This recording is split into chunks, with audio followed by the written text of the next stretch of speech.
Bismillahirrahmanirrahim. Assalamualaikum warahmatullahi wabarakatuh.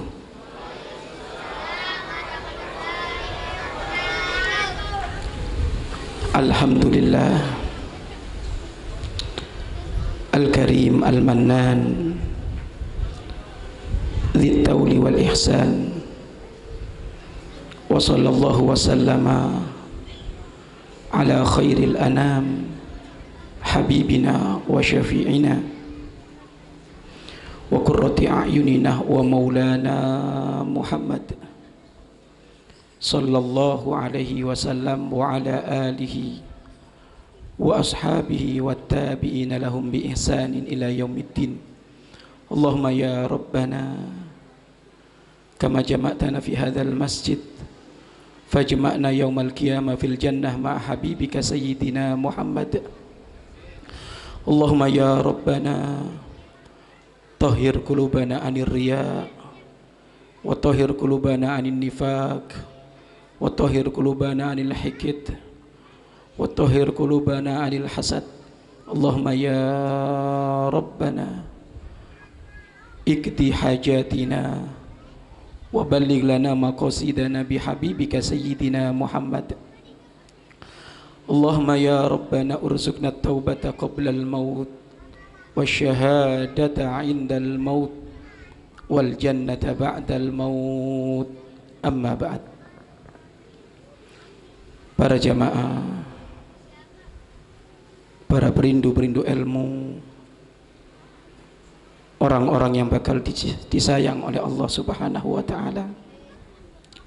Tidak lupa guru kita semuanya, Buya Yahya, yang mudah-mudahan Allah Subhanahu wa ta'ala selalu memberi kesembuhan kepada beliau, kesehatan kepada beliau, hingga pada waktunya kita bisa berkumpul bareng mencari keridhaan Allah Subhanahu wa ta'ala. Tidak lupa beliau-beliau yang kita muliakan, segenap jajaran tim dakwah Al-Bahjah Bekasi. Mudah-mudahan antum-antum semuanya semakin disayang oleh Allah Subhanahu wa ta'ala, semakin istiqomah, ikhlas untuk mengajak hamba-hamba Allah menuju surga Allah Subhanahu wa ta'ala. Amin amin ya rabbal alamin. Para jamaah, pemirsa, pendengar dimanapun anda berada, malam ini adalah malam kajian rutin yang beberapa waktu yang lalu kita membahas tentang adab-adab atau akhlak orang yang rindu kepada Allah Subhanahu wa ta'ala. Beberapa waktu yang lalu sudah disinggung bahwasannya tidak ada gelar yang paling indah kecuali gelar perindu Allah. Tidak ada gelar yang paling dicintai oleh Allah kecuali gelar orang yang menginginkan untuk semakin dekat kepada Allah. Dalam ilmu tasawuf disebut kalimat murid, orang yang menghendaki menuju Allah. Dan ingat, anda masih berada di status ini. Anda masih berada di status ini, jangan pernah keluar dari status murid. Murid itu orang yang senantiasa rindu mencari ridha Allah, sehingga nanti nyampe kepada satu makom murad, orang yang senantiasa dikehendaki oleh Allah untuk mendapatkan ridhonya. Akan tapi kita tidak akan mampu nyampe kepada satu makam murad senantiasa dikehendaki oleh ridha Allah kecuali kita melalui proses makom murid dulu. Dan beberapa waktu yang lalu sudah disinggung, tidak ada pintu yang paling cepat di dalam kita mendekatkan diri kepada Allah kecuali taubat, kembali kepada Allah Subhanahu wa ta'ala. Dan itu sudah selesai. Kemudian di saat kita sudah menuju taubat kepada Allah, kapan kita sudah kembali kepada Allah Subhanahu wa ta'ala, maka jangan lupa, pertama kali setelah kita taubat, pekerjaan bagi seorang murid di dalam mendekatkan diri kepada Allah, jangan lupa ngoreksi hati, ngontrol hati. Karena hati ini adalah muara dari anggota tubuh kita.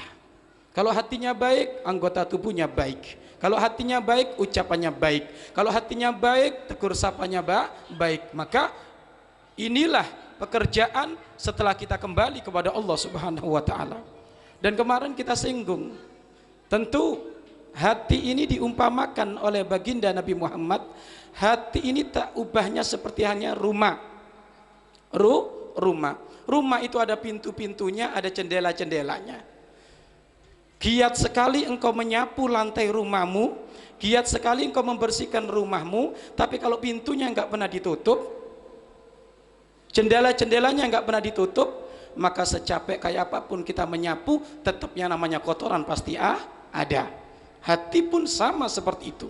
Sepandai-pandainya kita membersihkan hati, tapi kalau pintu-pintu kemaksiatan yang menjadikan hati kita kotor, lah kok nggak ditutup, nggak di stop, maka walaupun sepandai-pandainya kita membersihkan hati kita, tetap akan ada kotoran. Kenapa? Pintu-pintunya lupa nggak ditutup.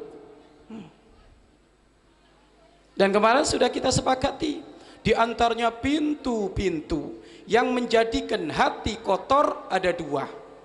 Termasuk hal-hal yang menjadikan hati kita kotor ada dua. Satu, anggota tubuh yang tidak dikontrol, yang tidak dijaga, maka dengan itu semuanya hati kita akan kotor. Dan yang kedua adalah sesuatu yang tidak nampak akan tetapi mempengaruhi urusan hati kita, maka ini pun perlu nanti untuk dikaji dan kita selesaikan agar supaya hati kita ini bersih. Baik, kita kembali kepada langkah yang pertama di dalam membersihkan hati. Hendaknya kita harus menutup anggota-anggota yang bakal melakukan maksiat. Disebutkan oleh para ulama, tidak ada pintu hati untuk melakukan kemaksiatan kecuali berangkat dari mata. Apa yang kamu pandang akan membekas di dalam hatimu. Apa yang kamu tengok akan membekas di dalam hatimu. Sebagaimana dia capek memandang, maka sebagaimana pula hatinya akan membekas. Maka pandangan mata ini mempengaruhi gelapnya hati. Pandangan mata ini mempengaruhi bersihnya hati. Kalau orang rindu memandang ulama, rindu memandang orang tuanya, rindu memandang teman-teman yang saudara Allah, maka hatinya akan senantiasa bersinar. Akan tapi kalau matanya saat itu rindu melihat yang haram, matanya capek melihat yang haram, melihat aurat, mengambil atau sesuatu yang tidak diperkenankan, maka hati ini akan kotor. Sehingga disebutkan mata itu seperti hanya mata itu tak ubahnya busur panah setan yang beracun, yang kalau dipandangkan kepada siapapun akan mempengaruhi kepada hati kita. Bahkan disebutkan, engkau tidak akan menemukan manisnya iman kepada Allah, engkau tidak akan menemukan manisnya ibadah kepada Allah sebelum jaga mata. Kenapa ibadah kok nggak bisa khusyuk? Ibadah nggak bisa khusyuk. Majelis setiap bulan, setiap minggu lah kok semakin menurun? Jawabannya satu, dia belum menemukan manisnya majelis, dia belum menemukan manisnya ilmu, dia belum menemukan manisnya ibadah. Kenapa dia belum menemukan manisnya ibadah? Jangan-jangan matanya belum dijaga, sehingga belum menemukan manisnya ibadah. Disepakati oleh para ulama, majelis seperti ini nikmat. Disepakati oleh para ulama yang namanya ibadah nikmat. Disepakati oleh para ulama membaca Al-Quran nikmat. Akan tetapi kalau kita menemukan males dalam itu semuanya, jangan-jangan mata kita ini belum dijaga. Maka kemarin pun harus kita ingat-ingat lagi, tidak apa-apa kita ulang sedikit, bahwasannya hendaknya matamu dijaga dari berapa hal? Dari berapa? Dari 3 hal. Hendaknya mata kita, hendaknya kita jaga dari 3 hal. 1, jagalah matamu dari melihat sesuatu yang membangkitkan syahwat. Jagalah mata kita dari melihat sesuatu yang membangkitkan syahwat, baik di televisi, baik di internet, di HP-mu, di mana saja, pokoknya hal-hal yang bakal membangkitkan syahwat jangan kamu tengok, akan menjadikan hatimu gelap gulita nanti. Kalau sudah hati gelap gulita, sholat subuh berjamaah males, ngaji males. Yang ada apa? Ayo nyari uang, ngelembur terus. Kenapa? Karena matanya Mata masih dipakai melihat yang haram. Jangan pernah melihat sesuatu yang membangkitkan syahwat. Foto-foto yang enggak benar. Makanya disebutkan Bapak Ibu, termasuk tanda seorang wanita yang soleha itu enggak mau pernah memajang fotonya di kamar tamu. Kenapa? Malu. Wong namanya banyak tamu, ya kan? Malu ditengok. Sisi lain mengajarkan orang untuk menjaga mata. Foto-foto ibu bapak, ya kan? Boleh saat itu ditaruh, tidak masalah. Atau mungkin taruh di kamar tamu, tapi ditaruhnya yang terhormat. Pokoknya jangan sampai tamu masuk ke rumahmu maksiat karena melihat mungkin istrimu kayak gitu, ya kan, mungkin lihat suamimu kayak gitu, sehingga yang tadinya pengen silaturahmi nyari pahala, tak taunya pulang dapat dosa, ya kan. Akhirnya apa? Matanya jelalatan, musibah. Kalau sudah mata jelalatan, hatinya kok kotor. Dan ingat, adik-adikku ini, para remaja, kamu setiap hari maulidan terus, tapi ingat, tanda maulidmu diterima kalau kamu bisa jaga mata, ya. Ada ini sebagian anak-anak muda ini kalau sudah disaksikan lawan jenis itu sudah megaya, ya kan? Salawatmu karena Allah, salawatmu karena Nabi Muhammad, bukan karena ditengok oleh perempuan, bukan karena ditengok oleh laki-laki. Belajar ikhlas karena Allah Subhanahu wa taala. Baik, itu yang pertama ya. Jaga mata kita dari melihat sesuatu yang bakal membangkitkan syahwat. Di televisi, pokoknya kalau lagi nonton televisi lah kok channelnya kurang baik, matikan. Kalau enggak pindah. Kenapa? Mempengaruhi hatimu loh Pak. Jangan main-main ini. Nonton berita loh kok ternyata nggak pakai jilbab, nonton berita lah kok ternyata bajunya nggak karu-karuan, nggak perlu ditengok. Mempengaruhi hati kita dalam hal apapun itu, ya. Baik, itu yang pertama itu. Yang pertama. Kemudian yang kedua, jagalah matamu dari melihat dunia dengan mata kagum. Jagalah matamu dari melihat dunia dengan mata kagum. Jangan pernah melihat dunia dengan mata kagum, tapi kagumilah kepada zat yang menciptakan dunia. Kagumilah kepada zat yang menciptakan dunia, yaitu Allah. Anda kalau melihat dunia dengan mata kagum, hukumnya haram. Oh, mobilnya, masya Allah, pintunya, oh emasnya, oh rumahnya, nggak usah kayak gitu. Betapa banyak orang tua kami, mobil mungkin yang bagus nilainya miliaran, ternyata apa? Setelah kecelakaan ya rusak pun nggak ada nilainya. Makanya nggak usah kagum dengan urusan dunia. Tidak benar, nggak usah kagum. Kalau ngelihat uang nggak usah kagum, ya? Kalau ngelihat uang nggak usah kagum. Nggak ada istilah kalau ngelihat uang matanya aneh, beda, nggak. Kita itu melihat kebesaran Allah menjadi aneh. Tapi kalau melihat uang enggak, biasa-biasa saja, ya. Tidak perlu kita mengagungkan dunia, tapi agungkan kepada zat yang menciptakan dunia. Sehingga disebutkan, kapan kamu melihat sesuatu yang indah di dalam urusan dunia, maka bacalah doa, Allahumma la aisa illa aisul akhirah. Tidak ada kehidupan yang sesungguhnya kecuali kehidupan di akhirat. Ini sebentar. Rumah tingkat 7 ini 60 tahun, 70 tahun setelah ini rusak. Apakah Anda lupa jika malaikat Israfil, sang peniup sangkakala, kalau sudah itu ditiup sang sangkakala, ini bumi akan menjadi rata. Mana gedung tinggi yang mencakar langit itu mana? Nggak ada semuanya itu. Kita kembali kepada kehidupan akhirat. Allahumma la aisa illa aisul akhirah. Tidak ada kehidupan yang sesungguhnya kecuali kehidupan akhirat. Rugi di atas rugi kalau Anda mengutamakan kehidupan di dunia, menyepelekan kehidupan akhirat. Mungkin sekarang Anda merasa bahwasanya akhirat cerita, tapi kalau Anda sudah masuk kuburan, dunia cerita akhirat sebenarnya. Sebelum kita nyesel, sebelum kita sedih nanti, maka jadikan di dunia ini memang akhirat cerita, tapi kita yakinkan untuk persiapan nanti masuk alam barzah, persiapan nanti masuk alam kubur. Kalau sudah masuk ke alam kubur, tidak ada itu istilah langit istilah gedung mencakar langit, Iya kan? Tidak ada istilah mungkin mobil yang bisa dinaikin enak, tidak ada istilah saat itu kendaraan, enggak ada semuanya itu. Kenapa? Karena dia sudah meninggal, malah itu semuanya dijadikan bahan warisan oleh keturunannya. Maka jangan pernah membanggakan dunia, jangan pernah kagum dengan urusan dunia. Orang kalau sudah kagum dengan urusan dunia, kemana-mana ngomongnya dunia. Kemana-mana ngomongnya dunia. Pakai jilbab ngomongnya anting, cincin, kalung terus. Nggak pernah ngomong puasa Senin Kemis. Iya kan? Infak sedekahmu kayak apa? Bangun malammu kayak apa? Nggak ada. Kenapa? Pengagung dunia. Walaupun pakai jilbab, pakai kopiah ternyata sama. Ngumpul ngobrol mobil. Iya kan?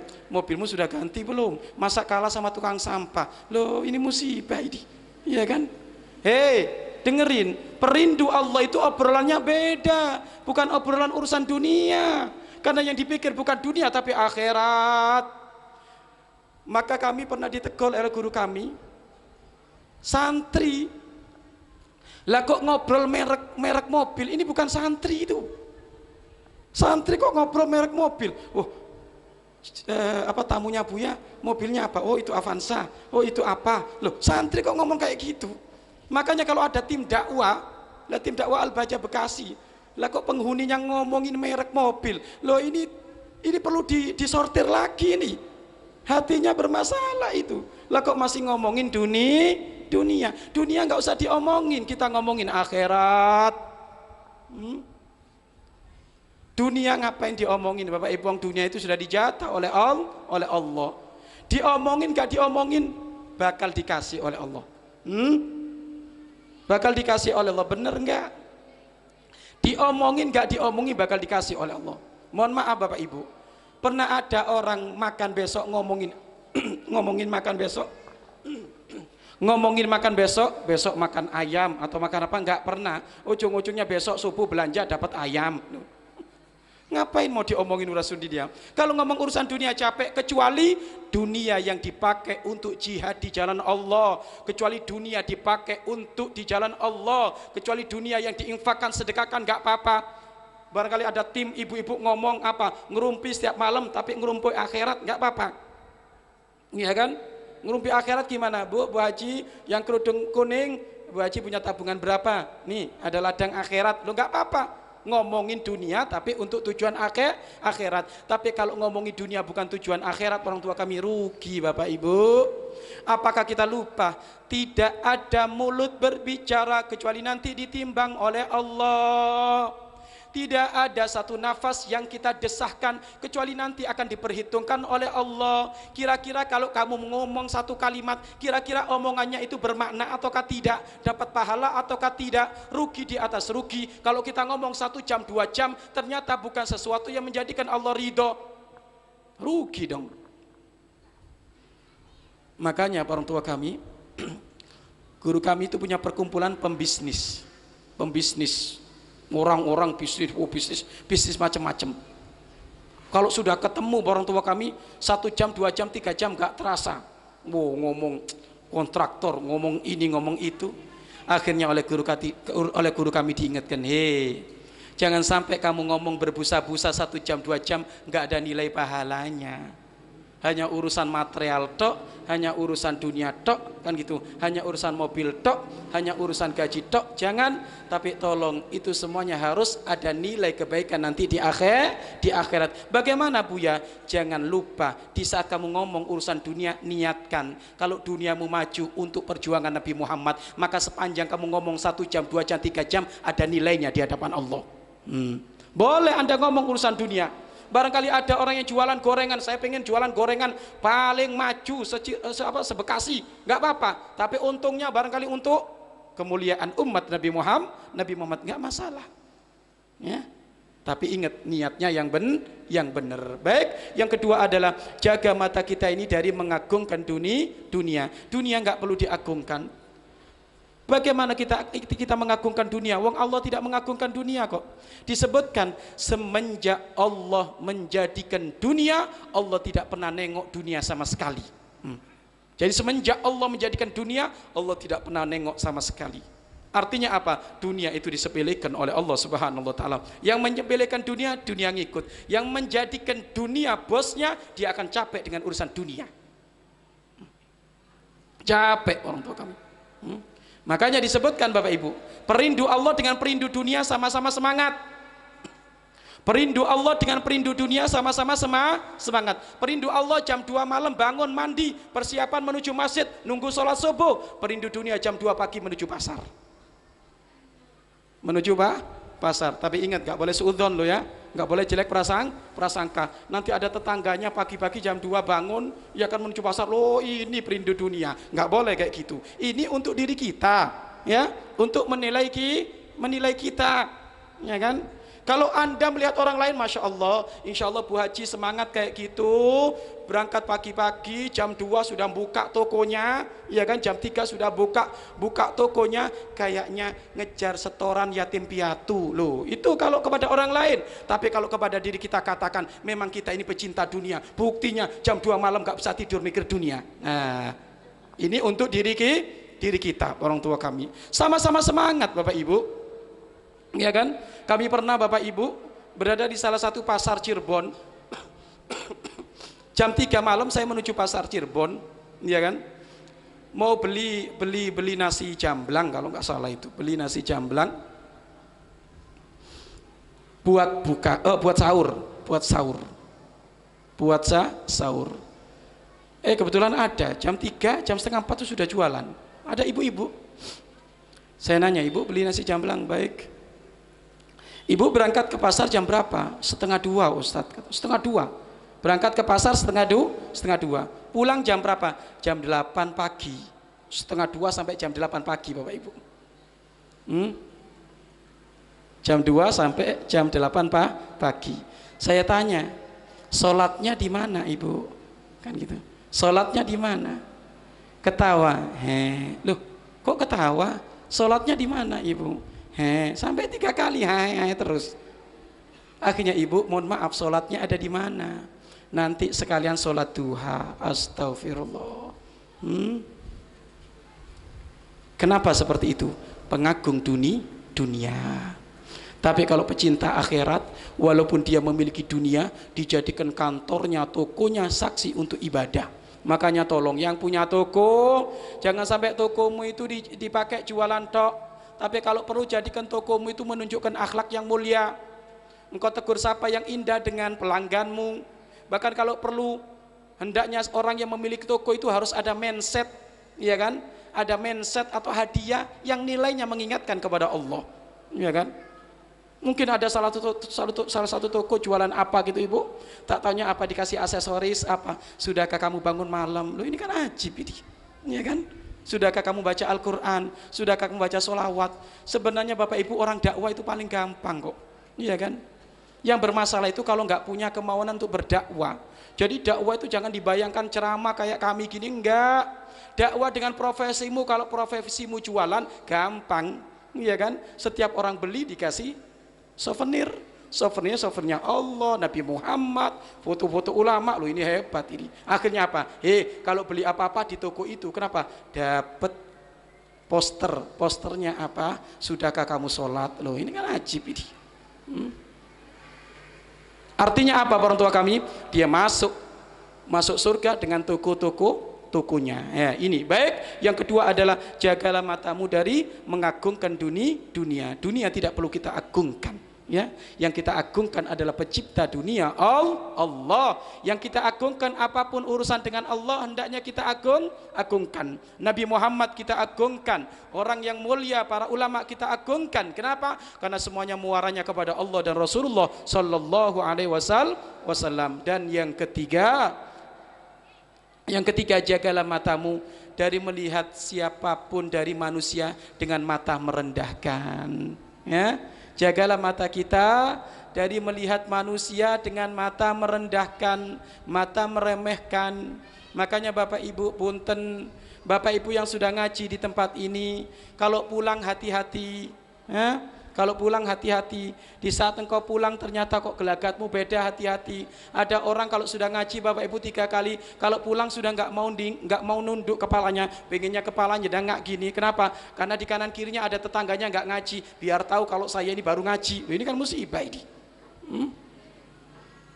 Nggak ada merunduk sama sekali. Nggak ada merunduk. Nyopir motor itu Bapak Ibu, Masya Allah, nyopir motor kelihatan sekali. Biasanya kalau kerja nyopirnya nyantai gini, tapi kalau mau majelis gini, wow, menunjukkan apa? Semangat ke pengajian.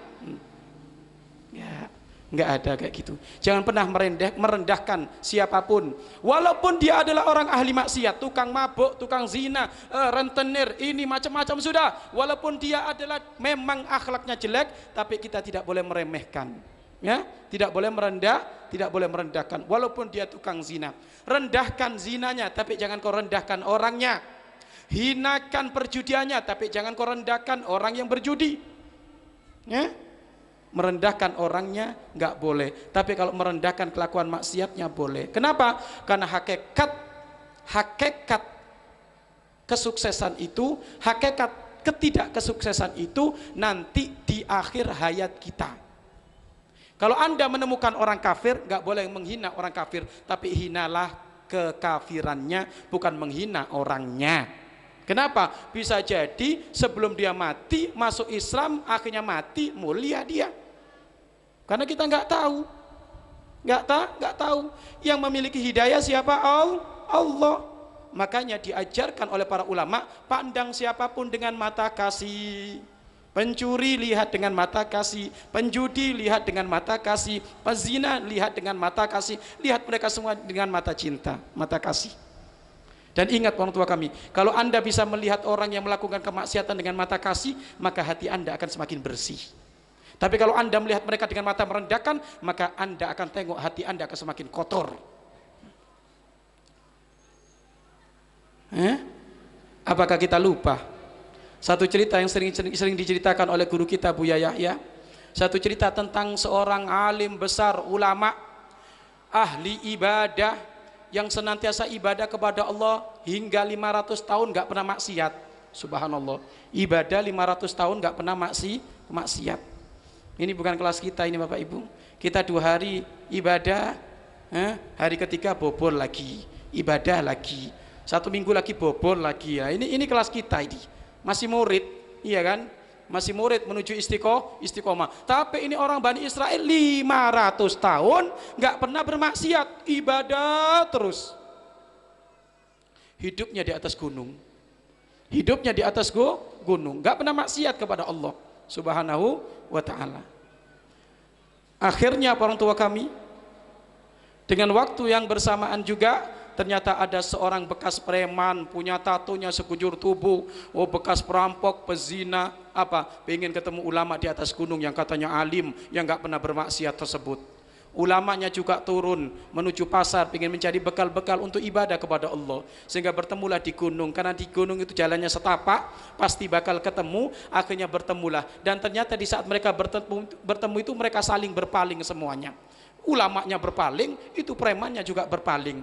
Tapi yang menjadikan berpaling itu apa? Ini sebabnya. Ulama berpaling merasa jijik.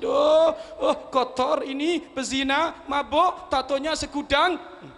Dengar kotor orang kayak gini. Akhirnya apa? Dia nggak mau melihat, berpaling.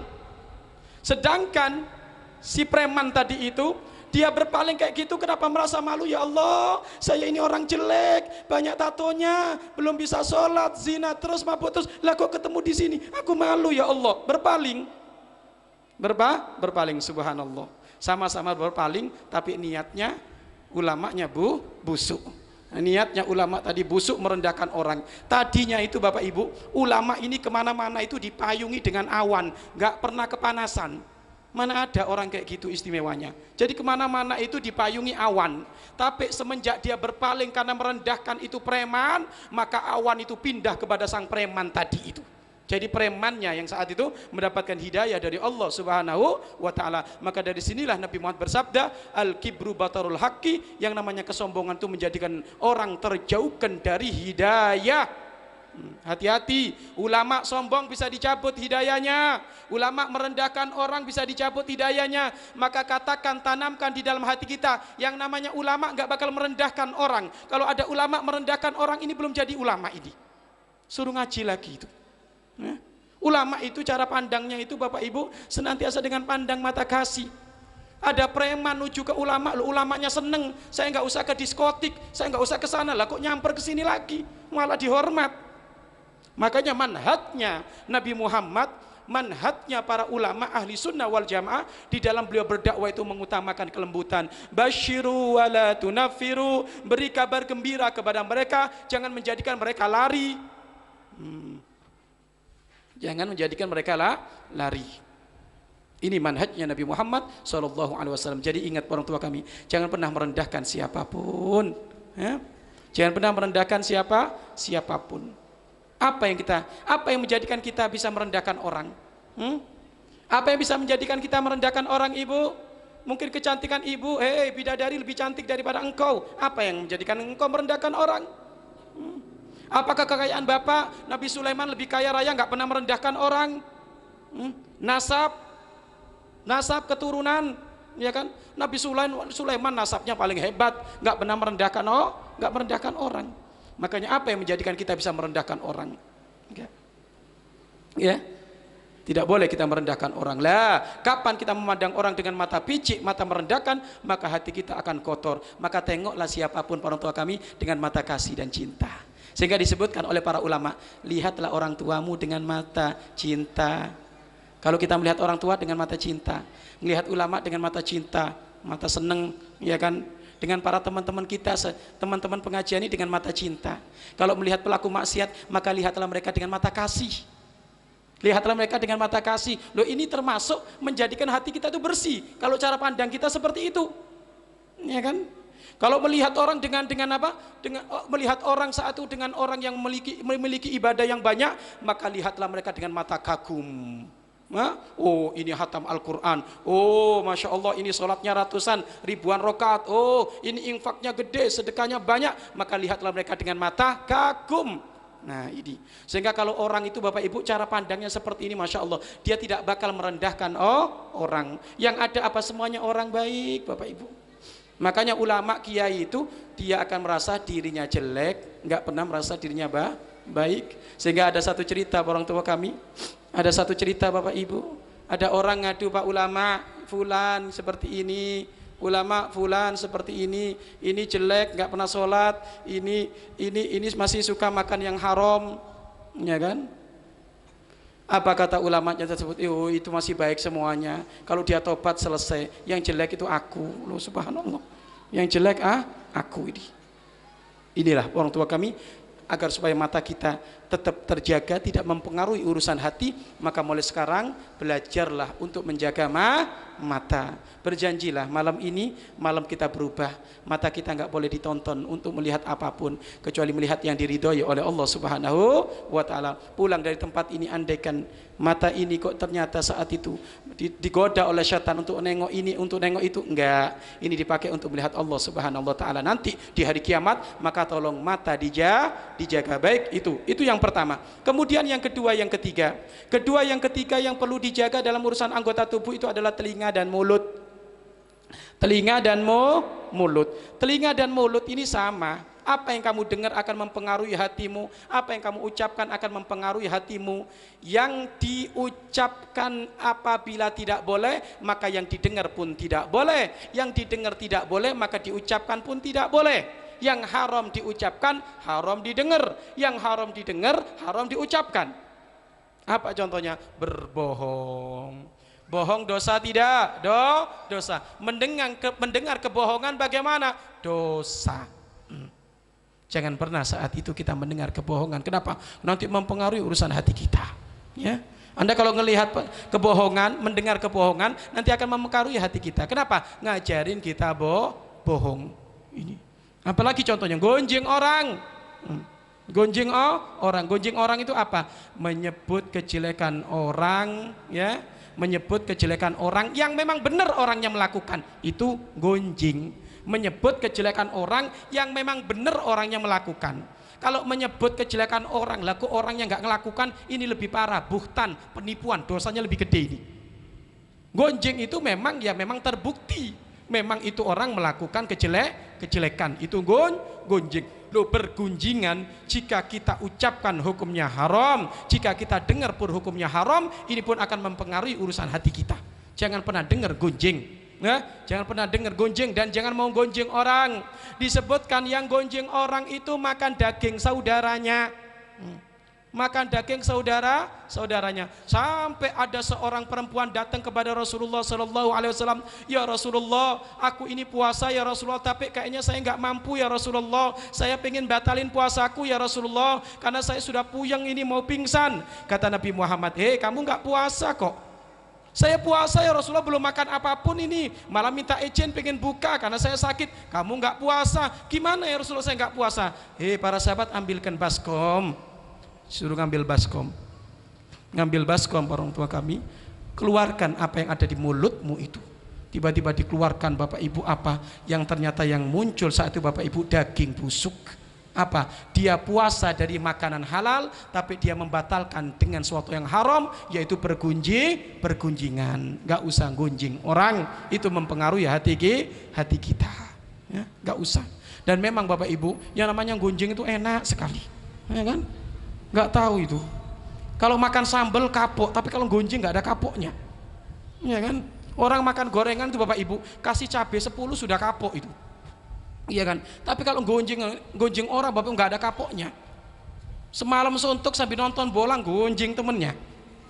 Nah ini musibah ini. Awas, gonjing ini adalah dosa, menjadikan hati kotor. Lo kalau sudah hati kotor ya semuanya menjadi kotor semuanya. Nah, ini. Apalagi contohnya an-namimah, mengadu domba. Awas, mengadu domba ini juga tidak boleh. Mengadu domba itu apa? Memindah omongan orang lain untuk disampaikan kepada orang lain juga, dengan tujuan memperkeruh, dengan tujuan merusak biar berantem, itu ngadu domba. Ngadu domba. Awas, tidak ada an-namimah, tidak ada orang yang mengadu domba kecuali tempatnya di neraka. Orang yang mengadu domba itu tempatnya di neraka. Si A, si B, ya kan? Dipelopori sama si C. Oh, ini awas, ini neraka semuanya itu. Tapi jadilah diri Anda itu adalah pendamai. Kalau pendamai, dia adalah menjadi ahli surga. Bahkan disebutkan dalam syariat, orang yang menjadi juru pendamai, andaikan dia sampai melarat, gara-gara dia menjadi juru pendamai, dia boleh mendapatkan zakat. Barangkali ada ini tetangga A dengan B, kok berantem terus urusan hutang, tak taunya tetangga satunya, sudahlah jangan berantem terus, hutangmu biar saya yang ngurus. Tak taunya hutangnya jutaan orang tua kami, akhirnya itu orang melarat, iya kan? Ketahuilah, di saat orang ini melarat, ternyata Islam boleh memberikan zakat kepada dia. Artinya apa? Di dalam urusan juru damai diperhatikan oleh Allah. Bahkan surganya orang yang menjadi juru damai, orangnya surganya paling tinggi. Makanya tolong orang tua kami, jangan pernah menyebarkan fitnah. Jangan pernah menyebarkan fitnah. Yang menyebarkan fitnah, hati-hati Bapak Ibu. Tidak ada fitnah yang kita sebar kecuali nanti akan menjadikan malapetaka di hari kiamat. Hati-hati.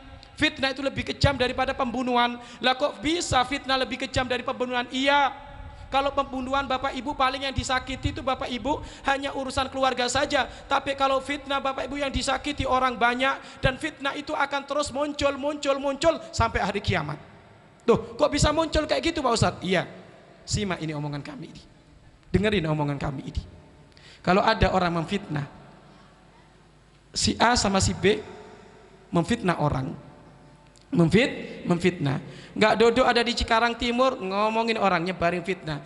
Cikarang Barat ngomongin, nyebarin fitnah. Cikarang Timur, terus Cikarang Utara, terus sampai muter-muter itu bang tua kami. Muter-muter. Akhirnya orang ini pengen tobat, ya Allah kapok, saya nggak mau nyebarin fitnah lagi, nggak mau ngadu domba lagi. Ketahuilah, walaupun kamu tobat, fitnah itu tidak bakal bisa dihapus.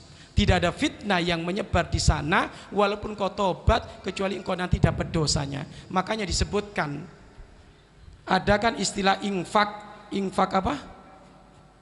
Infak yang hartanya mengalir terus, tapi ada dosa ngalir terus, ya ini fitnah ini. Taubahnya seperti ini Bapak Ibu. Ibu pengen tobat dari urusan fitnah, bapak pengen tobat dari urusan fitnah. Baik, sekarang bapak datang ke sini bawa kemonceng, bawa kemonceng.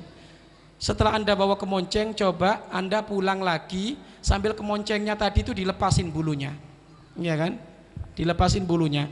Setelah itu, setelah kemonceng tadi dilepasin bulunya, dibuang, balik lagi ke sini.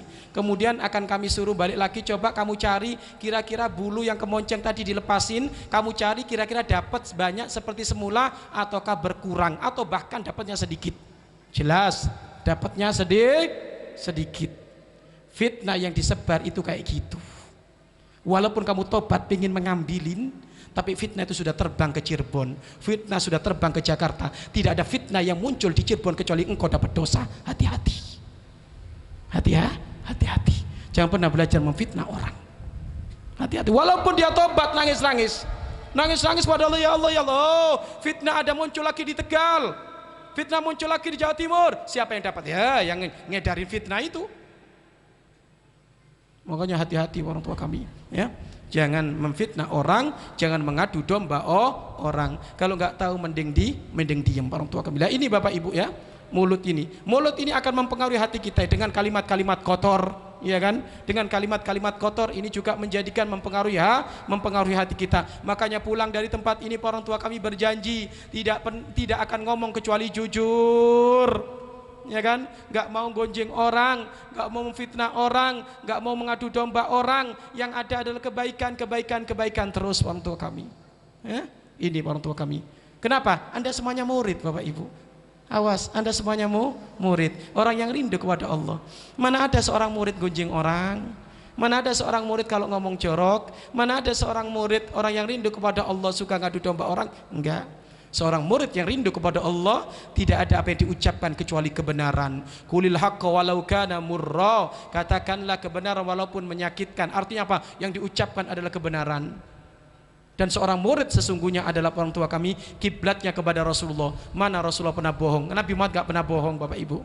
Ya, kenapa? Karena beliau adalah murid sejati, ya, murid yang sesungguhnya. Maka kita pun harus niru Kanjeng Nabi Muhammad sallallahu alaihi wasallam. Makanya ini lidah hendaknya dijaga dari berkata yang jelek, ya. Lidah hendaknya dijaga dari hal-hal yang tidak benar agar supaya tidak merusak hati kita. Juga telinga orang tua kami dijaga dari mendengar yang tidak benar. Makanya Bapak Ibu, Anda tengok orang tua kami, Anda tengok itu, hati-hati yang tidur lah kok pakai musik-musik gak karu-karuan, hati-hati itu, ya kan? Kenapa kalau sholat subuh malas bangun Pak Ustadz? Jangan-jangan ya telinganya sudah penuh dengan musik-musik gak bener itu, sehingga hatinya gak karu-karuan. Bangun tidur malas Bapak Ibu, ya, bangun tidur sholat subuh malas. Ini musibah ini, ya. Gimana hukumnya musik Pak Ustadz, haram ataukah tidak? Ini pembahasannya lain, nanti ditanya, ya kan? Tapi yang jelas kalau musik-musik nggak karu-karuan Bapak Ibu, itu akan mempengaruhi hati kita. Ingat, mati itu tidur itu muqaddimah kematian. Lah kok kita di saat naruh handset di telinga kita mau tidur, lah kok dangdutnya lagunya dangdutan rock-rockan, apa kita nggak malu di hadapan Allah nanti? Bu Haji mati lagi denger dangdutan, nggak enak. Jamaah Majelis Al-Bahjah Bekasi mati, handsetnya lagi lagunya dangdutan rock-rockan, ya, jangan, ganti. Kalau jenengan suka mau tidur kok susah tidur, berarti handsetnya masuk ke telinga, dengernya apa? Murattal. Kalau enggak nasyid, qasidah. Coba qasidah itu Bapak Ibu kalimatnya jelas, enggak ada qasidah itu jelek-jelekin Allah, enggak ada. Qasidah itu menyanjung Allah, nas itu menyanjung Nabi Muhammad. Lah kok Anda mati lagi ada kalimat Allah, ya Allah biha, ya Allah biha. Subhanallah, ini kenikmatan ini orang tua kami. Mati lagi dengerin nasid, ya Allah biha, ya Allah biha, ya Allah biha husnil khotimah. Yang paling penting orang tua kami di dalam menjaga mulut ini apa? Lukmatan, satu suapan yang masuk ke mulutmu ini suapan apa? Ini yang paling penting orang tua kami. Yang paling penting di dalam urusan menjaga mulut ini Bapak Ibu, sesuatu yang masuk ke mulut kita ini apa? Ya?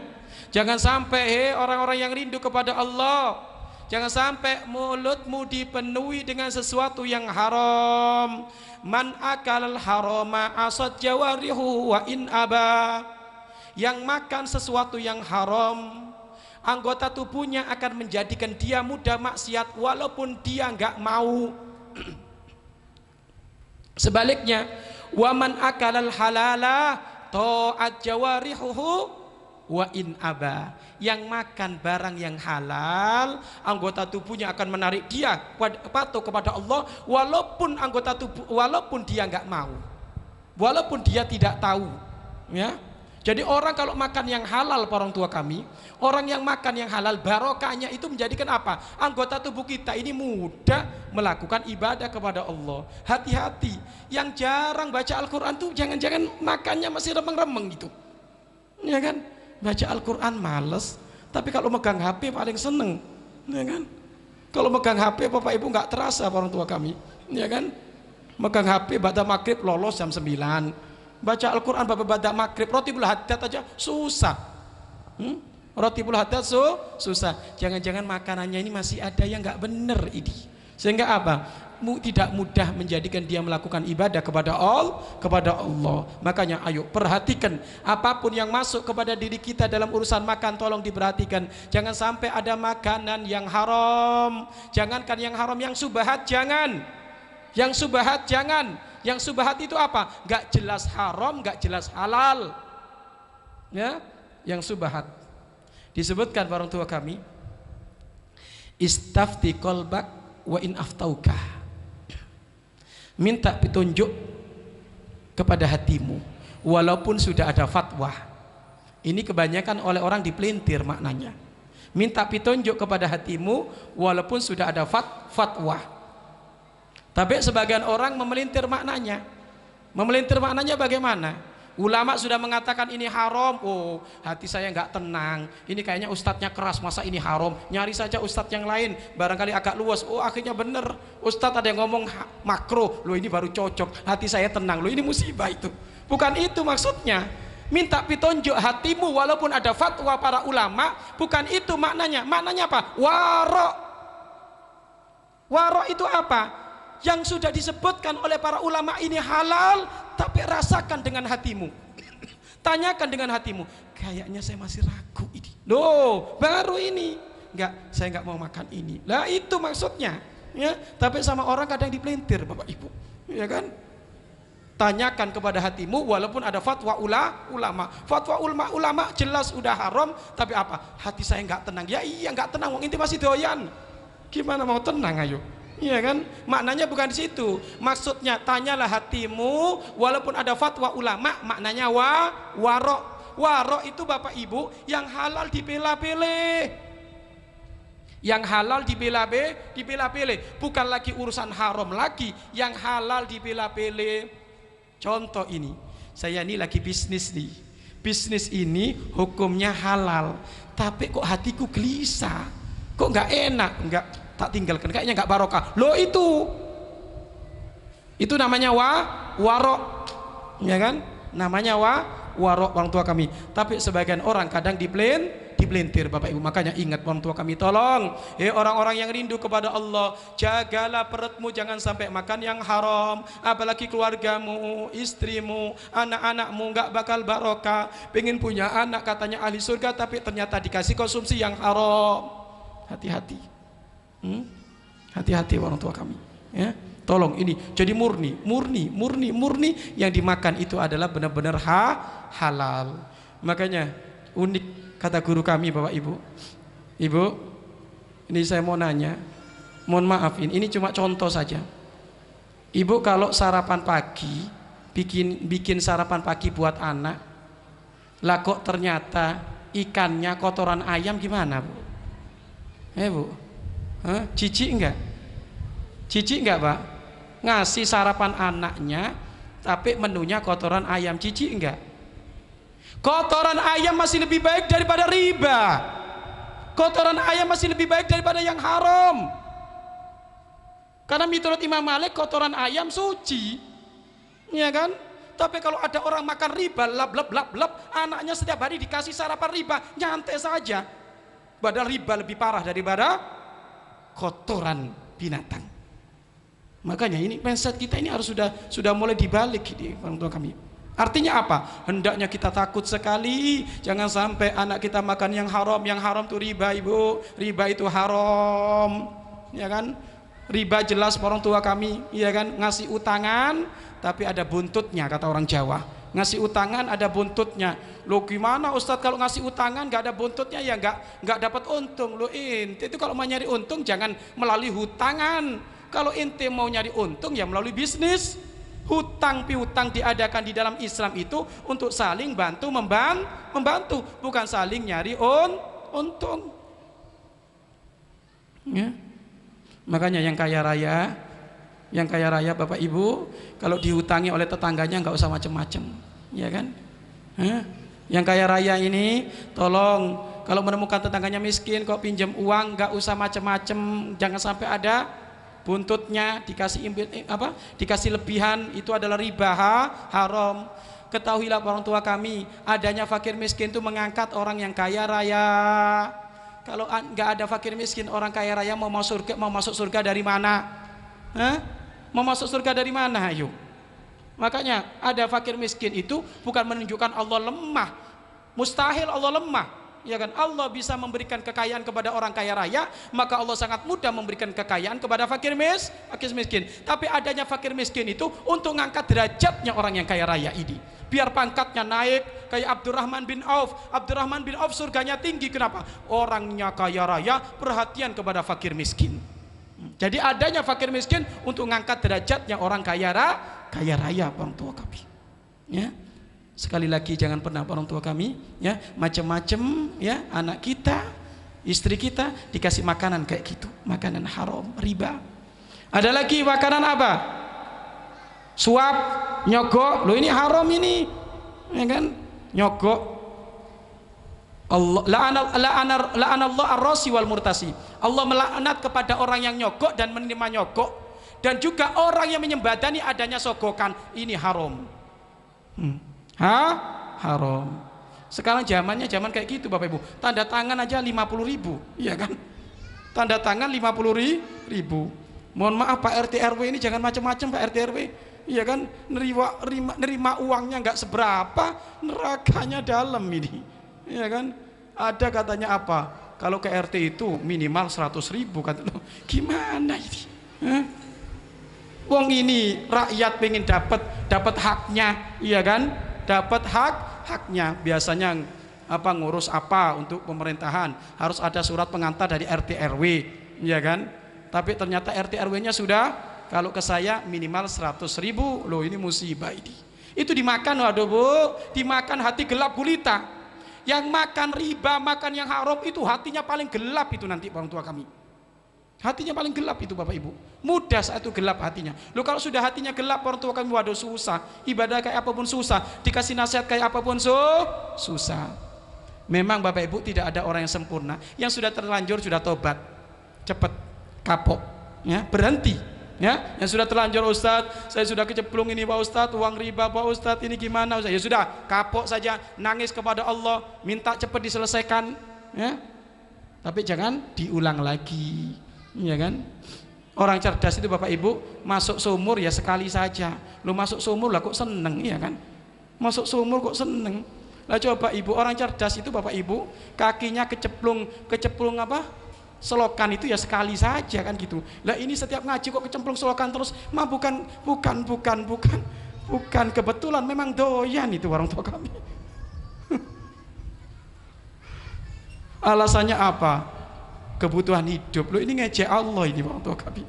Emangnya Allah nggak bisa memberikan kepada kita harta yang halal? Lo kok pengen keceplung terus, ya kan?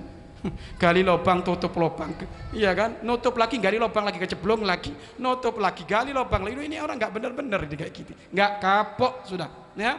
Nggak ada itu, ya?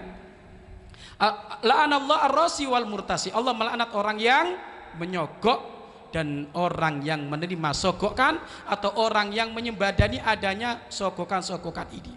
Dan hati-hati orang tua kami, orang yang mengambil pangkatnya orang yang mengambil pangkatnya orang sehingga gajinya gede karena pangkatnya naik, yang diambil dari orang lain dan dia nyogok, ketahuilah sepanjang kau naik pangkat uangmu haram terus itu walaupun gajinya gede. Hati-hati itu. Hati-hati. Ya. Jadi Pak RT pengen jadi Pak Lurah, kalah hitungan, iya kan? Kalah hitungan, akhirnya apa? Sudahlah, ngasih kepada orang yang ngitung itu ya, lipat gandakan, menangkan kira-kira kacek 1, akhirnya bener, dapat lurah bener, ya kan? Karena nyogoknya itu ketahuilah, sepanjang dia jabat jadi lurah yang nyogok itu, sepanjang itu hartanya haram semuanya itu. Hati-hati. Hati-hati. Gimana tobatnya Ustaz? Ya berhenti dari lurah, ya kan? Jadi apa, sudah jadi pasukan kuning aja sudahlah, biar kapok itu, ya kan? Biar hatinya bersih orang tua kami. Nah ini hati-hati ini orang tua kami. Lah inilah Bapak Ibu, dari pintu-pintu inilah harus segera ditutup, ya. Dari pintu-pintu ini segera ditutup, cepat dibikinkan pintu biar ketutup. Lah nanti kalau sudah membersihkan hati enak sudah, ya, hatinya bersih, sudah ditutup semuanya orang tua kami ya. Sudah ditutup. Makanya ini sekali lagi Bapak Ibu, awas, ini yang paling penting adalah urusan makanan ini. Makanya disebutkan orang pengen amal ibadahnya diterima oleh Allah Subhanahu wa taala, hendaknya memperhatikan sekali hal-hal yang diharamkan oleh Allah. Tolong diperhatikan, dijauh-jauhkan benar. Nah sekarang sebab musababnya orang terjumus dalam urusan yang haram itu kenapa? Sebab musababnya orang terjumus dalam urusan yang haram apa? Makanannya terjumus yang haram, bajunya haram, mobilnya haram, rumahnya haram. Kenapa dia kok doyan haram kayak gitu itu? Sebabnya satu, tomak. Kok bisa ada tomak? Hubbud dunya, cinta dunia. Cinta dunia ya tadi itu, mengagungkan dunia. Akhirnya kalau sudah mengagungkan dunia Bapak Ibu, ya seneng, berlama-lamaan dengan sesuatu yang haram itu seneng. Kenapa? Hatinya tomak. Tomak itu serakah. Kenapa kok serakah? Cinta dunia. Dunia tidak perlu kita cintai orang tua kami. Kita semuanya pecinta akhirat melalui pintu dunia orang tua kami ya. Cintai akhirat. Dan mulai sekarang Bapak Ibu pulang dari tempat ini jangan pernah mengambil rezeki pekerjaan apapun kecuali murni yang halal. Ya. Murni yang halal. Lebih baik jualan cilok halal daripada berada di kantor kemana kemari diantar mobil tak taunya haram. Aduh, nggak ada ya. Pakai dasi Bapak Ibu, iya kan, pintunya dibukain orang tua kami, iya kan, monggo Bapak, dikasih permadani warna merah, iya kan, tapi Bapak Ibu nerakanya 7 keliling. Waduh, nggak usah Ibu, mending jualan cilok tapi masuk surga. Iya kan, nggak usah gengsi orang tua kami, nggak usah geng. Ya untung Bapak Ibu kerja di kantor ahli surga, tapi yang benar, yang benar kerjaannya halal, rezekinya halal. Bahkan asal tahu saja orang tua kami, para ulama di dalam mendekatkan diri kepada Allah, yang menjadi barometer atau andalan di dalam mendekatkan diri kepada Allah, urusan mengkonsumsi barang yang halal itu yang menjadi andalan. Jadi ulama itu Bapak Ibu andalannya bukan sholatnya tok, bukan bacaan Al-Qur'annya tok, tapi yang menjadi andalan barometer di dalam mendekatkan diri kepada Allah apa? Gak mau makan yang subhat, apalagi yang haram. Makanya ulama pangkatnya tinggi di hadapan Allah. Itu yang menjadi barometer orang tua kami. Makanya orang yang warok, dia telah mengangkat agamanya, maka dia terangkat, ya, terangkat menuju satu pangkat, yaitu berada di pangkatnya orang-orang soleh. Makanya Bapak Ibu, barangkali ada orang ini rindu kepada Allah, lah kok masih pekerjaannya haram atau masih remang-remang orang tua kami, ayo cepat selesai, ya kan. Umur ini Masya Allah sangat pendek, ya kan. Apakah Anda lupa tadi pagi kita dengar ada orang mati, tadi siang diinfokan ada orang mati. Loh, umur kita itu pendek lah, kalau kita nggak cepat mentas dari yang haram itu gimana nanti kalau kita yang diinfokan innalillahi wa inna ilaihi rajiun. Ayo, musibah. Makanya ayo pulang dari tempat ini orang tua kami rindu untuk mencari yang halal tuh banyak Bapak Ibu, yang halal banyak. Menjadikan halal itu kayak nggak kelihatan kalau kita rakus, kalau kita tomak Bapak Ibu. Yang halal banyak orang tua kami, ya. Bahkan ketahuilah Bapak Ibu, orang yang berangkat dari rumah mencari rezeki yang halal untuk anak keluarganya, kapan dia pulang di malam hari dalam keadaan capek, sepanjang dia capek diampuni dosanya oleh Allah Subhanallah. Kurang enak gimana Bapak Ibu?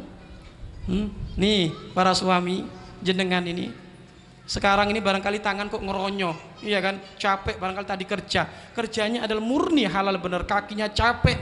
Ketahuilah sepanjang kamu capek di malam hari itu, Allah senantiasa memberi pengampunan kepadamu. Ini bahkan disebutkan tidak ada seorang hamba keluar dari rumah untuk mencari rezeki yang halal sehingga bercucuran keringatnya, maka tidak ada keringat yang bercucuran kecuali meminta ampun di hadapan Allah Subhanahu wa taala. Ngapain ngambil yang haram? Kalau yang halal saja menjadikan kita terangkat derajatnya di hadapan Allah. Tidak ada satu tetesan dari keringat kita kecuali akan menjadikan nanti kita diampuni dosa-dosanya oleh Allah. Bahkan disebutkan pula tidak ada orang keluar dari rumahnya untuk mencari rezeki yang halal, mencari rezeki yang halal, jualan yang halal, apapun yang halal, pekerjaan yang halal, kecuali dia nanti akan mendapatkan satu pangkat as-siddiq. Pangkat apa? Orang-orang yang jujur rindu kepada Allah Subhanahu wa taala. Sudah cukupkan dengan yang halal agar supaya hati kita semakin bersih orang tua kami. Loh kalau sudah kita ini makanannya konsumsinya adalah halal Bapak Ibu, Masya Allah, wih ini kalau ibadah semangat cepet. Kalau doa orang tua kami akan menembus 7 langit hingga nyampe kepada Allah Subhanahu wa taala. Jadi doanya orang itu Bapak Ibu, makanya ada istilah doanya orang ini mustajab. Kenapa doanya orang ini mustajab? 1, mungkin lidahnya nggak pernah gunjing orang.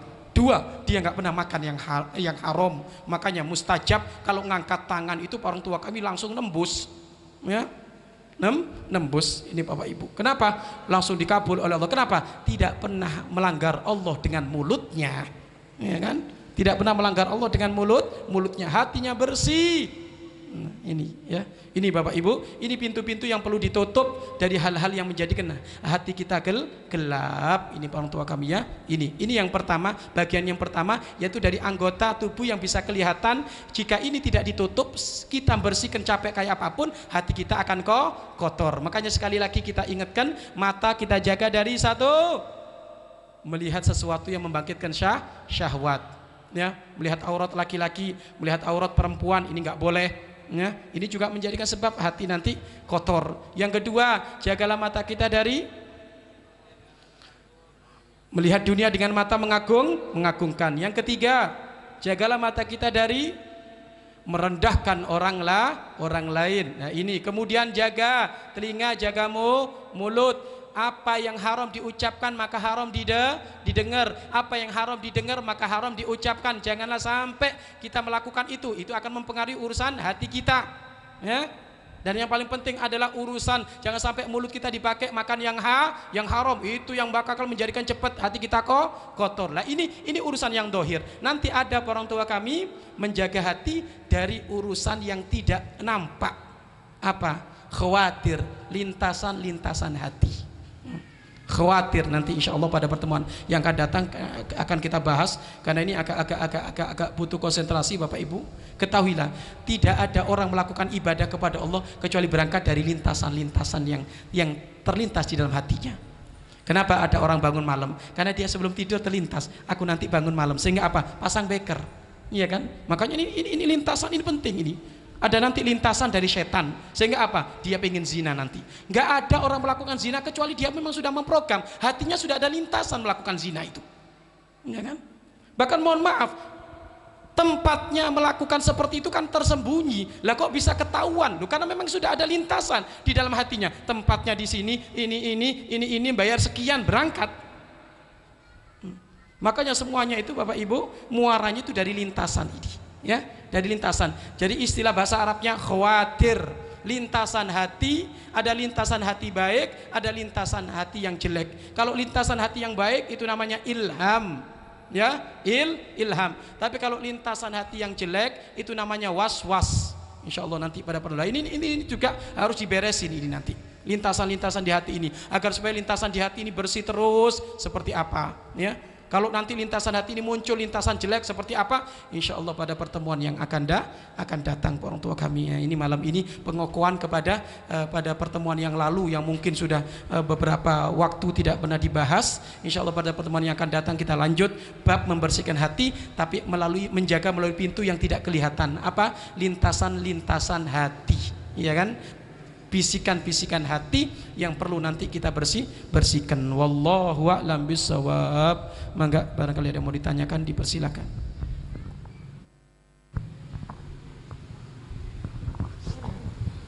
Mic yang para hadirin, para hadirat, kita masuk ke season tanya jawab yang mana kita mempersilahkan kepada kaum bapak untuk mengajukan satu pertanyaan dan juga kepada kaum ibu untuk mengajukan satu pertanyaan. Baik, untuk mengawali kita serahkan kepada kaum bapak. Dan mohon maaf apabila yang lain pengen bertanya, mudah-mudahan kita bisa hadir di pertemuan berikutnya ya. Dan silakan bapak-bapak, ada yang mau bertanya?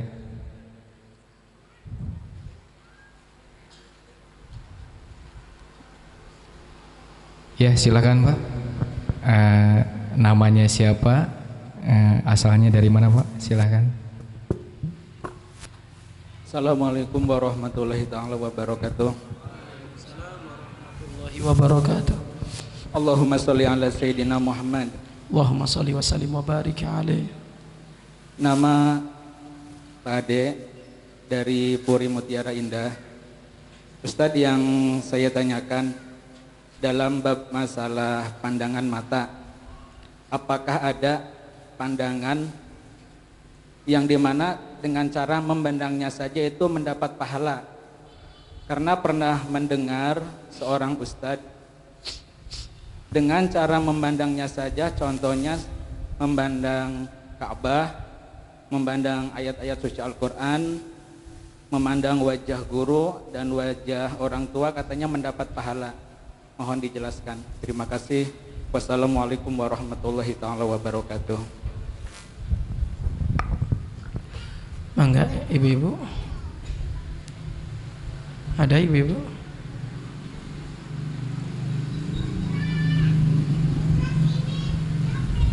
Nggak ada?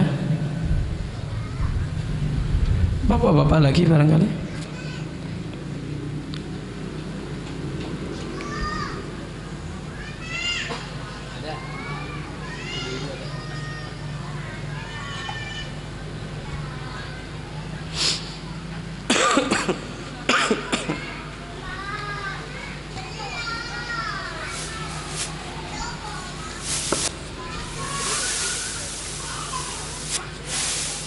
Assalamualaikum warahmatullahi wabarakatuh. Waalaikumsalam warahmatullahi wabarakatuh.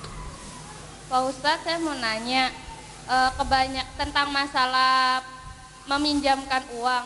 Saya sering mendengar tuh ibu-ibu maupun bapak-bapak, kan tetangganya atau saudaranya, temennya, dia orang nggak punya.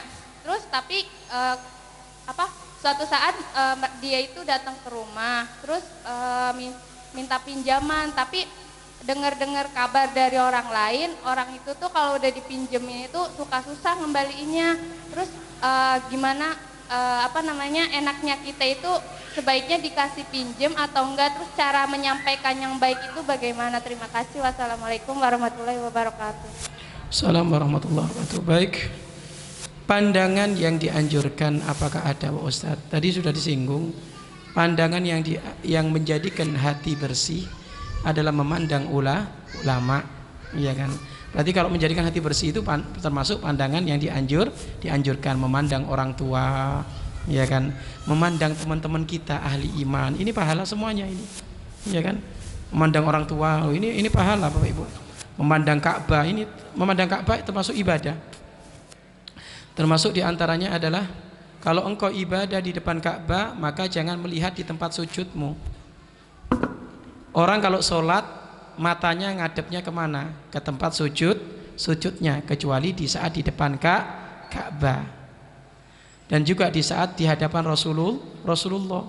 Kalau ibu ketemu Rasulullah jangan nunduk, ya kan? Ya kan? Memandang Rasulullah pahala, ya kan? Tapi karena kehebatan Rasulullah, tidak ada orang yang bisa memandang Rasulullah berlama-lama, nggak bisa. Para sahabat Nabi Muhammad itu kalau sudah memandang Rasulullah itu nggak bisa lama-lama. Kalau Rasulullah giliran mandang pasti beliau nunduk. Sampai disebutkan para sahabat Rasulullah itu kalau di depan Rasulullah kayak di atasnya ada burungnya, nunduk anteng gitu. Memandang tuh, memandang pada beliau nggak berani. Kenapa? Wibawahnya sangat dahsyat Nabi Muhammad itu. Adapun cerita tentang wajahnya Rasulullah itu sahabat-sahabat kecil, sahabat-sahabat kecil, sahabat-sahabat kecil yang masih anak-anak yang sering melihat wajah Rasulullah lah itu, ya kan, nanti bercerita di saat gede ya itu. Memandang wajah Rasulullah pahala, memandang Al-Quran pahala. Kemudian lagi sholat jenazah, matamu ngadepnya kemana? Ya ke jenazahnya itu, ya kan, biar ta'amul, tafakur. Makanya kalau ada orang sholat jenazah, lah kok jenazahnya nggak ada di hadapannya, taruh di belakangnya, nggak sah sholat jenazahnya. Jenazah harus di depannya. Kita pun harus memandang jenazah itu, ya, memandang jenazah tersebut. Nah ini termasuk adalah pahala. Ini jenis-jenis penglihatan, cara pandang juga mendapatkan pahala. Ada lagi ini orang tua kami, memandang istri pahala, Pak, ya kan, Bu, memandang suami pahala, ya, maka jangan bosan-bosan, ya kan. Wow, saya nengok suami saya bosan, wah ini musibah ini. Dikasih pahala kok bosan, pengennya yang haram berarti ini ya. Nah, gimana? Gak ada bosannya, ya. Jangan sampai bosan dengan sesuatu yang dianjurkan oleh Allah, musibah ini, ya, musibah. Makanya melihat istri, melihat pahala itu, melihat istri, melihat suami itu pahala gede orang tua kami ya. Wallahu a'lam bishawab. Yang kedua adalah memberi hutang kepada orang yang pasti nggak bayar utang, pasti nggak mau bayar utang. Ya kalau gitu ya jangan ngasih utang, ngasih dong kalau gitu, iya kan, iya kan. Jadi gini, jadi Bu, Pak, ini ada orang melarat, iya kan, sudah tahu melarat, iya kan, dia pinjam utang, lah kok dikasih pinjam utang, ya nggak tahu diri yang jenengan ini. Oh sudah dia melarat kok dikasih utangan, harusnya apa? Nih tak kasih, gitu loh, uang melarat, ya kan. Melarat. Oh, kok saya yang dimarahin Ustaz? Ya iya, bang, orang melarat je. Melarat. Ibu, orang melarat itu kalau nggak minta sih nanti makannya gimana yuk? Lah kok kita ngasih utangan? Yo kita memang yang pelit kita itu, ya kan? Yang pelit kita. Loh ini orang melarat, hidupnya susah. Dia itu pinjam uang pengen buat makan, iya kan? Lah kok kita masih tetap mau minjemin loh ini ya? Jangan, kalau perlu apa? Nggak usah minjem nih, tak kasih. Loh kok terus-terusan Pak Ustadz? Loh emang terus-terusan dikasih pahala nggak mau tak Ibu? Ya kan? Dikasih pahala nggak mau. Nih Bapak Ibu lihat, mana orang ahli dunia dan mana orang ahli akhirat. Tengok nanti diri Anda. Apakah Anda ini orang cinta dunia apa cinta akhirat? Seorang ulama, Syekh Mutawalli Sya'rawi, guru dari para guru, orang-orang soleh beliau sudah wafat, ulama Mesir. Beliau pernah ditanya, Syekh, bagaimana tandanya orang cinta dunia dan bagaimana tandanya orang cinta akhirat? Syekh, bagaimana tandanya ahli akhirat dan ahli dunia? Saya tersebut senyum. Tandanya ahli dunia adalah jika engkau lebih senang diberi daripada engkau memberi, maka engkau cinta dunia. Jika engkau lebih senang memberi, jika engkau lebih senang diberi daripada memberi, berarti kamu cinta dunia. Tapi kalau engkau senang memberi daripada diberi, maka kamu cinta akhirat. Itu simpel orang tua kami. Cinta akhirat tandanya apa? Suka memberi.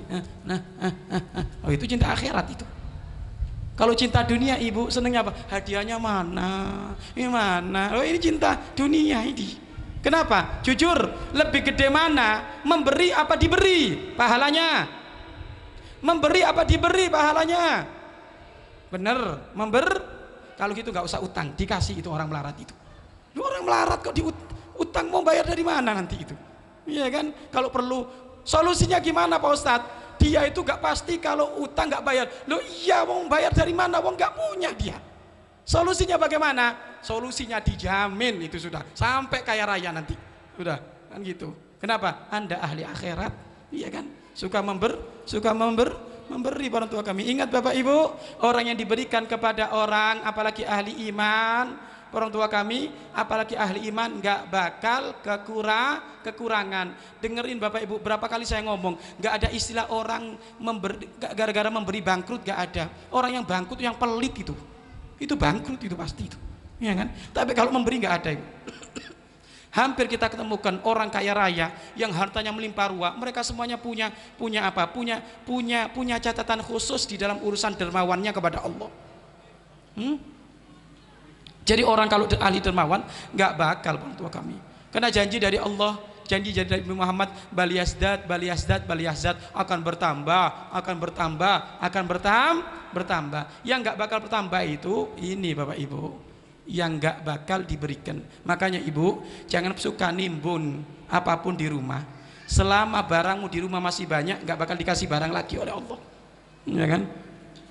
Masih ingat ceritanya Ibadur Rahman, ya kan? Ibadur Rahman itu gimana? Ibadur Rahman itu, ya kan? Kalau ada orang yang meminta, ngasihnya pol-polan, ya kan? Ibadur Rahman, hamba yang dipilih oleh Allah itu kalau sudah memberi nggak pernah hitung-hitungan. Kenapa? Karena ini adalah sesuatu yang dianjurkan. Tapi kalau urusan pribadinya hitung-hitungan. Bajuku jangan terlalu mahal karena urusan pribadi. Mobilku cukup satu saja, iya kan? Ini pribadi. Kamarku, rumahku cukup satu. Ini hitung-hitungan. Tapi kalau buat orang lain, buat berjuang di hadapan Allah, nggak usah hitung-hitungan, ya. Nggak usah dihitung-hitungan, karena lebih banyak tentunya pahalanya lebih gede. Jadi solusinya adalah biar dia itu tobat, ya kan? Biar dia tobat, nggak usah dikasih utangan lagi, tapi diberi Bapak Ibu, ya, diberi. Wallahu a'lam bishawab. Cukup insyaallah. Ada lagi? Cukup insyaallah. Kita tutup dengan doa. Jangan lupa orang tua kami. Apa ini?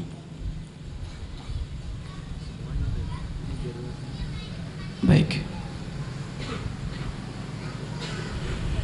Besok jam berapa besok? Besok pada subuh kuliah subuh orang tua kami, ya. Kuliah subuh di tempat ini bersama kami, ya. Kebetulan malam ini kami nginep di sini. Pengen tahu rasanya nginep di sini kayak apa gitu. Tapi nggak usah datang semuanya Bapak Ibu, ya. Nanti penuh, nanti nggak usah. Ibu pulang dari sini langsung pulang. Nanti datangnya nanti pagi-pagi, ya, sholat subuh berjamaah. Baik. Terus kemudian besok di mana besok? Besok malam pada Isya ada di mana? Di Masjid Nurul Hikmah malam, ya. Terus besok duhur ada di Masjid Riyadus Sholihin, Majelis Taklim Riyadus Sholihin. Besok jam 8, ya. Jam 8 di Majelis Taklim Riyadus Sholihin. Ya. Perum Geraha Asri Jalan Cisanggiri Blok RW 6, ya, Blok RW 6. Maka yang hadir orang tua kami, yang nggak bisa cukup didoakan saja. Baik, ini saja kita tutup dengan doa. Bismillahirrahmanirrahim. Alhamdulillahirabbil alamin. Allahumma shalli wa sallim ala sayyidina Muhammad wa ala ali sayyidina Muhammad. Allahumma arhamna wa la tu'adzibna, wansurna wa la tahdhulna, wa afina wa la tumritna, wa akrimna wa la tuhinna, wa athirna wa la tu'thir alaina, innaka ala kulli syai'in qadir. Allahumma ya Allah, ya Allah, jaga hati kami untuk senantiasa semakin bersih, ya Allah. Amin. Jaga hati kami, ya Allah, untuk senantiasa bersih, ya Allah. Amin. Jauhkan dari hati kami kekotoran-kekotoran, ya Allah. Jauhkan dari hati kami dengki, jauhkan dari hati kami riya, jauhkan dari hati kami hasud, ya Allah. Dan hal-hal yang menjadikan hati kami kotor, jauhkan, ya Allah. Hal-hal yang menjadikan hati kami kotor, mohon dijauhkan, ya Allah. Ya Allah, jauhkan dari kami, ya Allah, maksiat mata yang bakal mempengaruhi hati kami, ya Allah. Jauhkan dari kami, ya Allah, melihat yang haram. Jauhkan dari kami, ya Allah, melihat dunia dengan mata kagum. Jauhkan dari kami, ya Allah, melihat siapapun dari saudara-saudari kami, ya Allah, dengan mata merendahkan, ya Allah. Jauhkan, ya Allah. Dan jauhkan dari mulut kami, ya Allah, berbohong. Jauhkan dari mulut kami, ya Allah, mengunjing orang. Jauhkan dari mulut kami, ya Allah, mengadu domba orang, ya Allah. Jauhkan. Itu semuanya menjadikan sebab hati kami kotor, ya Allah. Jauhkan dari kami, ya Allah, telinga yang suka mendengar yang haram. Jauhkan, ya Allah. Ya Allah, kami orang yang rindu kepadamu, ya Allah. Maka bimbing kami semuanya agar supaya nyampe kepadamu, ya Allah. Dan berikan kepada kami, ya Allah, rezeki yang halal. Jauhkan dari kami, ya Allah, rezeki yang haram, ya Allah. Ya Allah, berikan kepada kami, ya Allah, rezeki yang halal. Jauhkan dari kami, ya Allah, rezeki yang haram. Jika ada orang yang duduk di tempat ini ya Allah, barangkali rezekinya yang masih bercampur ya Allah, atau mungkin masih terjumus dalam urusan riba ya Allah, atau mungkin terjumus dalam urusan sogok menyogok ya Allah, atau mungkin ngambil yang haram ya Allah, maka sungguh Engkau Zat yang Maha Kuasa ya Allah, robahlah mereka ya Allah untuk senantiasa murni ya Allah, rezekinya yang halal, pekerjaannya yang halal ya Allah. Sungguh ya Allah, yang haram jika dimakan tidak barokah, yang haram jika dimakan anak-anak kami tidak barokah, yang haram jika dimakan keluarga kami tidak barokah ya Allah. Maka jauhkan dari kami ya Allah pekerjaan yang haram, jauhkan dari kami ya Allah urusan yang haram ya Allah, yang menjadikan kami doyan yang haram ya Allah, karena kami cinta dunia. Jauhkan dari kami cinta dunia ya Allah, yang ada cinta akhirat. Jadikan dunia di tangan kami, jangan Kau jadikan dunia di hati kami, jangan ya Allah. Jauhkan dari kami ya Allah cinta dunia, yang ada cinta akhirat ya Allah. Jauhkan dari kami ya Allah ketamakan urusan dunia ya Allah. Jauhkan dari kami ya Allah, jauhkan dari kami ya Allah. Jadikan kami orang yang kaya raya hati ya Allah. Jadikan kami orang yang kaya raya hati ya Allah. Ya Allah, kabulkan hajat-hajat kami ya Allah, kabulkan hajat-hajat kami ya Allah. Ada di antara kami ya Allah yang duduk tempat ini mungkin ada keluarganya yang sakit, mohon diberi kesembuhan ya Allah, mohon diberi kesembuhan ya Allah. Ada mungkin di antara kami ya Allah orang tua kami yang duduk di tempat ini ya Allah, mungkin istrinya lagi hamil, maka beri keturunan yang soleh-solehah ya Allah. Permudah urusan kehamilannya ya Allah, permudah urusan kelahirannya ya Allah. Ada di antara kami ya Allah yang duduk tempat ini memiliki masalah ya Allah, baik dengan perusahaannya atau masalah dengan siapapun ya Allah, maka tolong beri jalan keluarnya ya Allah, beri solusinya ya Allah, jalan keluarnya ya Allah, beri solusinya ya Allah. Dan ada di antara kami ya Allah memiliki hajat pribadi, mohon dikabul ya Allah, mohon dikabul ya Allah, mohon dikabul ya Allah. Ya Allah, berkailah keluarga kami ya Allah, berkailah istri kami ya Allah, berkailah suami kami ya Allah, berkailah anak kami ya Allah, berkailah rumah tangga kami ya Allah, berkailah rumah kami ya Allah, berkailah kendaraan kami ya Allah, berkailah motor kami ya Allah, berkailah usaha kami ya Allah, berkailah toko kami ya Allah, berkailah apapun yang Kau berikan kepada kami ya Allah. Tanda berkah ya Allah, jika apapun yang Kau berikan kepada kami menjadi sebab kami dekat kepadamu ya Allah, maka berkahi ya Allah, berkahi ya Allah, berkahi kami semuanya ya Allah. Dan jadikan malam ini ya Allah yang berkumpul di tempat ini adalah perkumpulan ahli surgamu ya Allah. Amin ya Allah. Yang duduk di tempat ini jadikan ahli surgamu, yang mendengarkan suara ini jadikan ahli surgamu ya Allah. Ya Allah, ya Allah, jauhkan dari kami ya Allah kemaksiatan apapun, khususnya zina, mabuk-mabukan, jauhkan dari kami ya Allah. Jangan ada ya Allah dari yang datang, dari yang mendengarkan suara ini terjemuh dalam urusan zina, mabuk-mabukan, perjudian, jangan ada ya Allah. Andaikan ada yang pernah terjumus ya Allah, maka mohon ya Allah beri pengampunanmu ya Allah. Kapan dia tobat, beri pengampunanmu ya Allah. Jauhkan dari keturunan kami ya Allah melakukan zina, jauhkan dari keturunan kami ya Allah mabuk-mabukan, jauhkan dari keturunan kami ya Allah perjudian, jauhkan ya Allah, jauhkan ya Allah, jauhkan ya Allah, jauhkan ya Allah. Ya Allah, panjangkan umur kami ya Allah dalam keadaan taat dan sehat walafiat ya Allah. Panjangkan umur kami ya Allah dalam keadaan taat dan sehat walafiat ya Allah. Dan jadikan kami semuanya ya Allah orang-orang yang rindu berjuang di hadapan-Mu ya Allah. Jadikan kami semuanya ya Allah pejuang-pejuang yang rindu membela agama-Mu ya Allah, yang rindu membela syariat-Mu ya Allah. Zaman sudah gak karu-karuan ya Allah, peleceh agama semakin banyak, penista agama semakin banyak. Akan tapi jadikan kami berada di barisan orang yang mengagungkan agama-Mu ya Allah. Jadikan kami berada di barisan orang yang memuliakan agama-Mu ya Allah. Siapapun yang merendahkan Islam, rendahkan ya Allah. Siapapun yang menghancurkan Islam, hancurkan ya Allah. Siapapun ya Allah yang menistakan agama Islam, maka nistakan ya Allah. Musuh-musuh-Mu ya Allah, hancurkan mereka ya Allah. Musuh-musuh-Mu hancurkan ya Allah. Dan saudara-saudari kami ya Allah yang direndahkan oleh musuh-musuh-Mu ya Allah, jadikan mereka orang yang sabar, tabah ya Allah. Ada di Burma ya Allah, ada di Rohingya ya Allah, mereka umat Islam direndahkan oleh musuh-musuh-Mu ya Allah, maka angkat derajat mereka ya Allah. Yang gugur di sana jadikan orang yang mati syahid. Yang belum gugur ya Allah, beri ya Allah kekuatan dohir batin ya Allah untuk senantiasa berjuang membela agama-Mu ya Allah. Di Palestina ya Allah banyak saudara-saudari kami ya Allah direndahkan ya Allah. Di Aleppo ya Allah banyak saudara-saudari kami direndahkan ya Allah. Akan tapi kami yakin ya Allah tidak ada yang bisa melawan pertolongan-Mu ya Allah, maka sampaikan pertolongan-Mu kepada mereka ya Allah. Yang sudah gugur di antara mereka jadikan orang yang mati syahid. Mati syahid ya Allah, mati syahid ya Allah, dan jadikan kami nanti mati meninggal dalam keadaan mati syahid ya Allah. Amin. Kumpulan ini ya Allah jadikan kumpulan orang yang bakal mati syahid ya Allah. Amin. Mati dalam keadaan berjuang, mati dalam keadaan mengangkat kalimat agung la ilaha illallah Muhammadur Rasulullah, la ilaha illallah Muhammadur Rasulullah, la ilaha illallah Muhammadur Rasulullah. Rabbana atina fid dunya hasanah wa fil akhirati hasanah wa qina adzabannar. Wa sallallahu ala sayyidina Muhammadin wa ala alihi wa sahbihi wasallam. Walhamdulillahi rabbil alamin. Al-Fatihah. Bismillahirrahmanirrahim. Ar-Rahmanir-Rahim. Maliki yaumiddin. Iyyaka na'budu wa iyyaka nasta'in. Mustaqim shiratal ladzina an'amta 'alaihim ghairil maghdubi 'alaihim waladdallin. Amin. Baca Fatihah. Mudah-mudahan masjid ini cepat jadi. Ya kan? Dikirim pejuang-pejuang yang tulus, ahli surga yang bakal menyelesaikan kebutuhan masjid ini. Dan yang sudah berjuang di masjid ini mudah-mudahan diberi keikhlasan. Yang sudah berjuang di masjid ini mudah-mudahan diberi keikhlasan dan bisa menularkan perjuangan kepada teman-temannya yang lain. Ala hadini wa ala kulli niyatin shalihah wa ridha ilal mahabbah Rasulullah sallallahu alaihi wasallam. Al-Fatihah. Bismillahirrahmanirrahim. Alhamdulillah. Ar-Rahmanir-Rahim. Maliki yaumiddin. Iyyaka na'budu wa iyyaka nasta'in. Ihdinas siratal mustaqim. Siratal ladzina an'amta 'alaihim ghairil maghdubi 'alaihim waladdallin. Amin. Informasi terakhir orang tua kami, mohon dihadiri nanti Maulid Akbar di tempat kami Januari, tapi masih lama.